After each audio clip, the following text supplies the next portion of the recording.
Hello everyone, welcome to Royal Online Tutorial, the online education channel. Today in our video we are going to discuss the different steps of a digital marketing plan. But before we start, don't forget to subscribe my channel. What do we know about digital marketing? Digital marketing is the use of internet to reach customers. So here, in simple words, it's the act of how we are going to promote our products and services with the help of digital devices or with the use of technologies.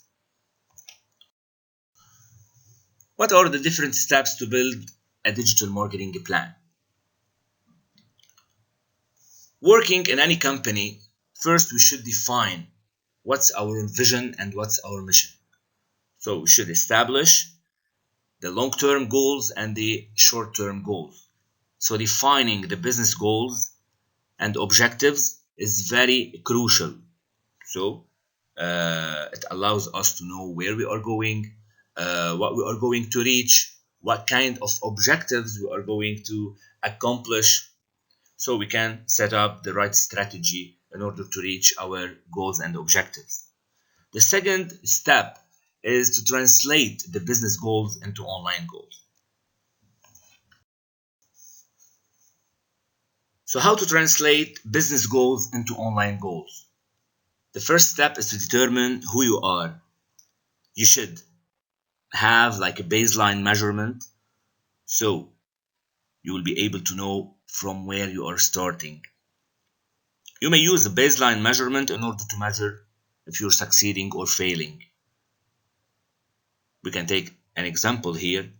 So when starting optimizing the SEO campaign, we may take into consideration like the current monthly organic visits and the organic conversions to the website. We may also take like the organic keywords which are driving the majority of traffic and conversions.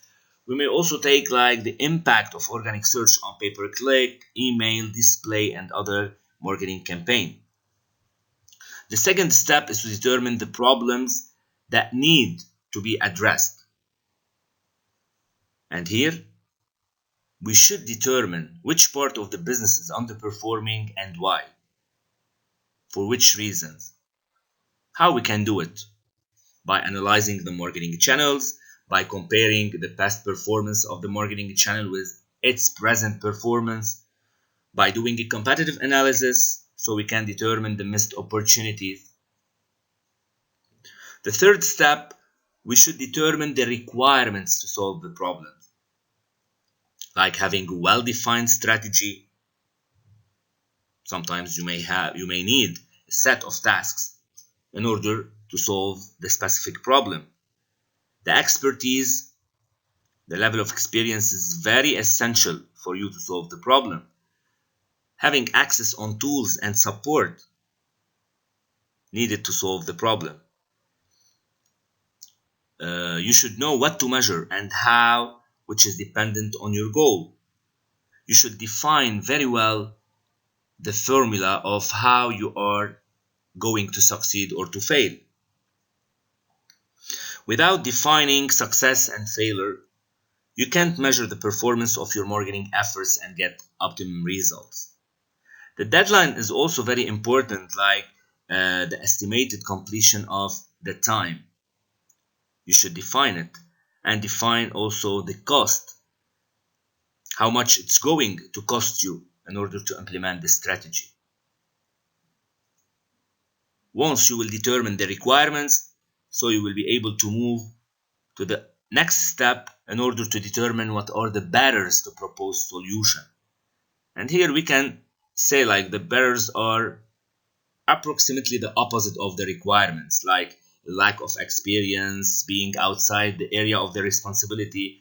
Maybe we don't have access to tools, we don't have support, we may have higher barriers to entry, the time constraints, and like the operational inefficiency. And finally, we will be ready to take actions. Remember something, if you don't take any action, you won't achieve anything. So this was the second step, translating the business goals into online goals. In order to proceed in the steps to build a digital marketing plan, we should take into consideration the budget, because without the budget we cannot proceed, we cannot do anything. So we should have a good capital, we should have a good budget in order to be able to promote our products and services. We should also define our target audience, to whom we are sending the message, to whom we are promoting our products and services. Next, we are going through the marketing channel. Why we are doing this? In order to increase reach, like online reach or global reach, in order to increase awareness, in order to increase the sales or traffic to the website, or maybe to increase customer loyalty, to build strong image, a good reputation. And finally, we will plan the activity. Like, for example, we will list business on Google, we will set up a Facebook account or Instagram account, a Twitter account. We may use Facebook advertising before executing and measuring. Once we are going to implement, everything is going to be executed. So the level of concentration should be high, the level of control should be high, and finally we are going to measure whether the implementation was successfully done or not. And here, after measuring, we can directly know the response of the customers, if the response was positive or negative, so we can proceed in or doing good or optimizing. Thank you for watching my channel.